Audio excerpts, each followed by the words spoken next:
वसुदेवसुतं देवं कंसचाणूरमर्दनं देवकी परमानन्दं कृष्णं वन्दे जगद्गुरुम् अदसी पुष्पसङ्काशं हारनूपुरशोभितं रत्नकङ्कणकेयूरं कृष्णं वन्दे जगद्गुरुं कुटिलालकसंयुक्तं पूर्णचन्द्रनिभाननं विलसत्कुण्डलधरं कृष्णं वन्दे जगद्गुरुं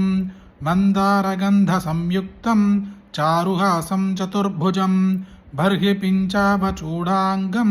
कृष्णं वन्दे जगद्गुरुम् उत्फुल्लपद्मभद्राक्षं नीलजीमूतसन्निभं यादवानां शिरोरत्नं कृष्णं वन्दे जगद्गुरुम् रुक्मिणीकेलिसंयुक्तं पीताम्बरसुशोभितम् अवाप्ततुलसीगन्धं कृष्णं वन्दे जगद्गुरुम् गोपिकानां कुचद्वन्द्व कुङ्कुमाङ्कितवक्षसं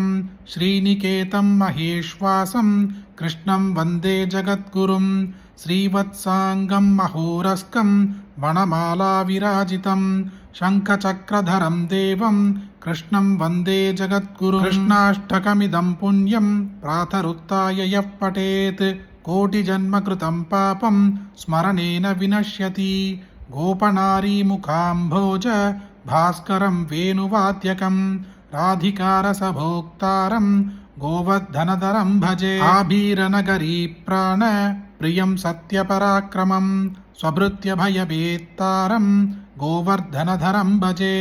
व्रजस्त्रीविप्रयोगाग्नि निवारामहर्निशं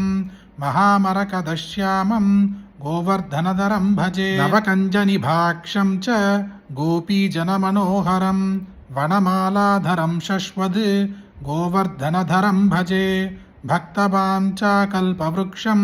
नवनीतपयोमुखं यशोदामातृसानन्दं गोवर्धनधरं भजे अनन्यकृतहृद्भाव पौरकं पीतवाससं राजमण्डलमध्यस्थं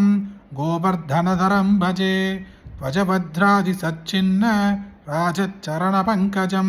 शृङ्गाररसमर्मज्ञं गोवर्धनधरं भजे पुरभूतमहावृष्टिर्नाशकं गोगणावृतं भक्तनेत्रचकोरेन्दुं गोवर्धनधरं भजे गोवर्धनधराष्टकम् इदं यः प्रपठेत् सुधीः सर्वदानन्यभावेन सकृष्णो रतिमाप्नुयात् रचितं भक्तिलाभाय धारकानां सनातनं मुक्तिदं सर्वजन्तूनां गोवर्धनधराष्टकम्।